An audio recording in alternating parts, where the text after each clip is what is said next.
13वां अध्याय। भवाटवी का वर्णन और रहुगण का संशय नाश। जड़ भरत ने कहा, राजन, यह जीव समूह सुख रूप धन में आसक्त देश देशांतर में घूम फिरकर व्यापार करने वाले व्यापारियों के दल के समान है।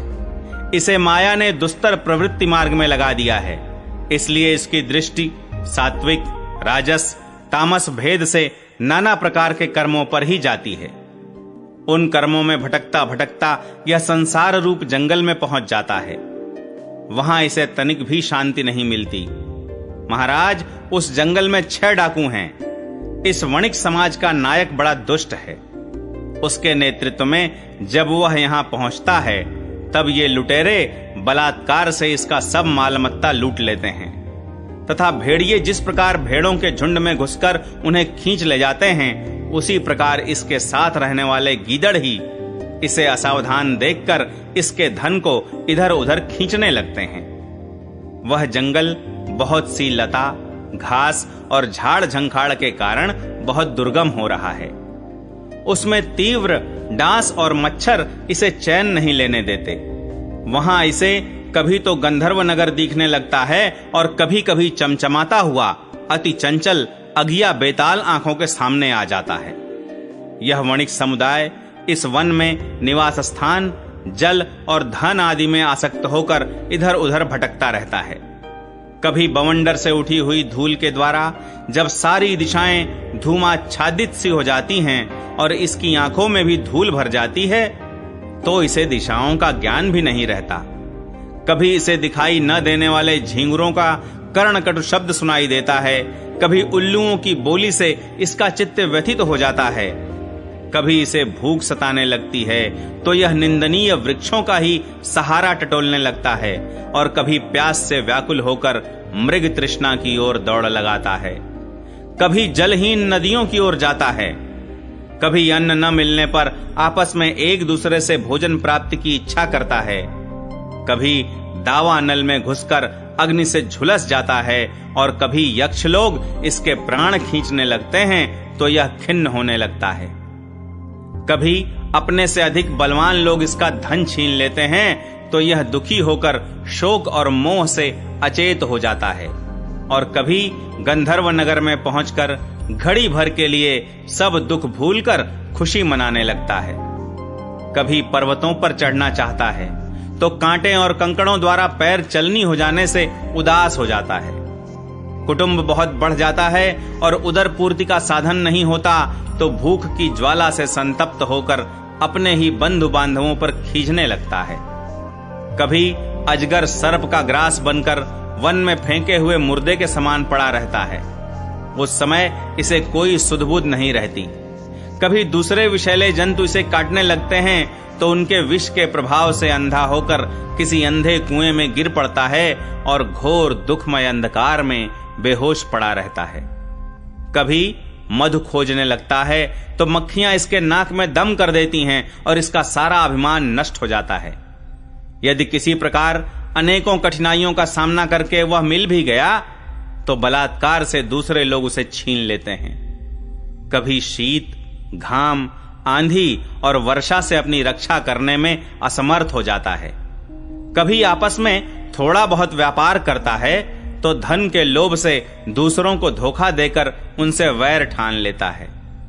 कभी कभी उस संसार वन में इसका धन नष्ट हो जाता है तो इसके पास शैया, आसन, रहने के लिए स्थान और सैर सपाटे के लिए सवारी आदि भी नहीं रहते।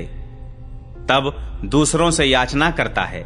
मांगने पर भी दूसरे से जब उसे अभिलषित वस्तु नहीं मिलती, तब पराई वस्तुओं पर अनुचित दृष्टि रखने के कारण इसे बड़ा तिरस्कार सहना पड़ता है। इस प्रकार व्यावहारिक संबंध के कारण एक दूसरे से द्वेष भाव बढ़ जाने पर भी वह वणिक समूह आपस में विवाहादि संबंध स्थापित करता है और फिर इस मार्ग में तरह तरह के कष्ट और धन क्षय आदि संकटों को भोगते भोगते मृतकवत हो जाता है। साथियों में से जो मरते जाते हैं उन्हें जहां का तहां छोड़कर नवीन उत्पन्न हुओं को साथ लिए वह बंजारों का समूह बराबर आगे ही बढ़ता रहता है। वीरवर, उनमें से कोई भी प्राणी न तो आज तक वापस लौटा है और न किसी ने इस संकटपूर्ण मार्ग को पार करके परमानंदमय योग की ही शरण ली है। जिन्होंने बड़े बड़े दिक्पालों को जीत लिया है, वे धीर वीर पुरुष भी पृथ्वी में यह मेरी है ऐसा अभिमान करके आपस में वैर ठानकर संग्राम भूमि में जूझ जाते हैं, तो भी उन्हें भगवान विष्णु का वह अविनाशी पद नहीं मिलता जो वैरहीन परमहंसों को प्राप्त होता है। इस भवाटवी में भटकने वाला यह बंजारों का दल कभी किसी लता की डालियों का आश्रय लेता है और उस पर रहने वाले मधुरभाषी पक्षियों के मोह में फंस जाता है।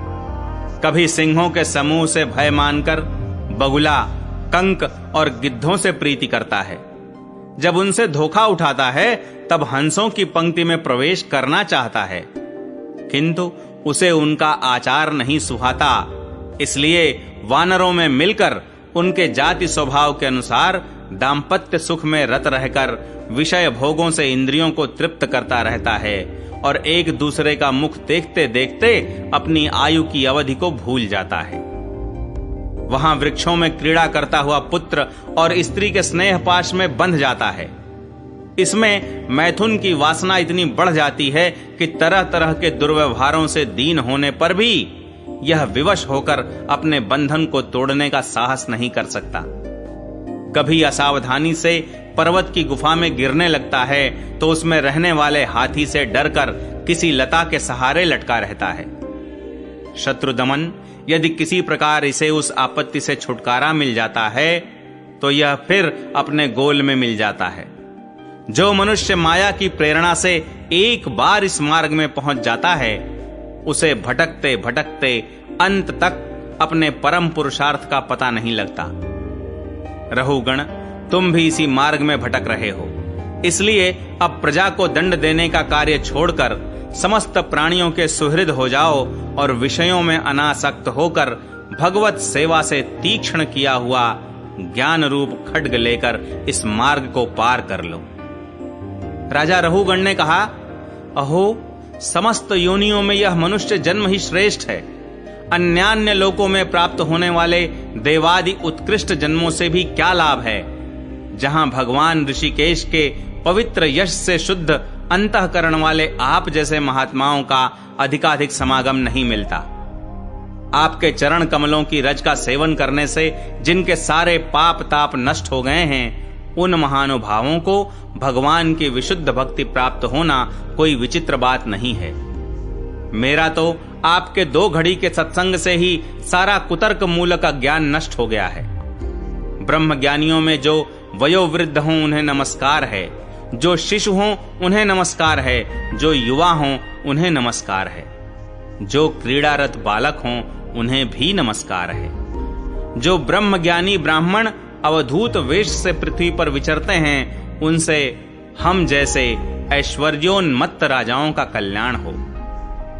श्री सुखदेव जी कहते हैं, उत्तरानंदन, इस प्रकार उन परम प्रभावशाली ब्रह्मर्षि पुत्र ने अपना अपमान करने वाले सिंधु नरेश रहुगण को भी अत्यंत करुणावश आत्म तत्व का उपदेश दिया। तब राजा रहुगण ने दीन भाव से उनके चरणों की वंदना की। फिर वे परिपूर्ण समुद्र के समान शांत चित्त और उपरतेंद्रिय होकर पृथ्वी पर विचरने लगे। उनके सत्संग से परमात्म तत्व का ज्ञान पाकर सौवीरपति रहुगण ने भी अंतःकरण में अविद्यावश आरोपित देहात्म बुद्धि को त्याग दिया। राजन, जो लोग भगवदाश्रित अनन्य भक्तों की शरण ले लेते हैं, उनका ऐसा ही प्रभाव होता है। उनके पास अविद्या ठहर नहीं सकती। राजा परीक्षित ने कहा, महाभागवत मुनि श्रेष्ठ, आप परम विद्वान हैं। आपने रूपकादि के द्वारा अप्रत्यक्ष रूप से जीवों के जिस संसार रूप मार्ग का वर्णन किया है, उस विषय की कल्पना विवेकी पुरुषों की बुद्धि ने की है। वह अल्प बुद्धि वाले पुरुषों की समझ में सुगमता से नहीं आ सकता। अतः मेरी प्रार्थना है कि इस दुर्बोध विषय को रूपक का स्पष्टीकरण करने वाले शब्दों से खोलकर समझाइए।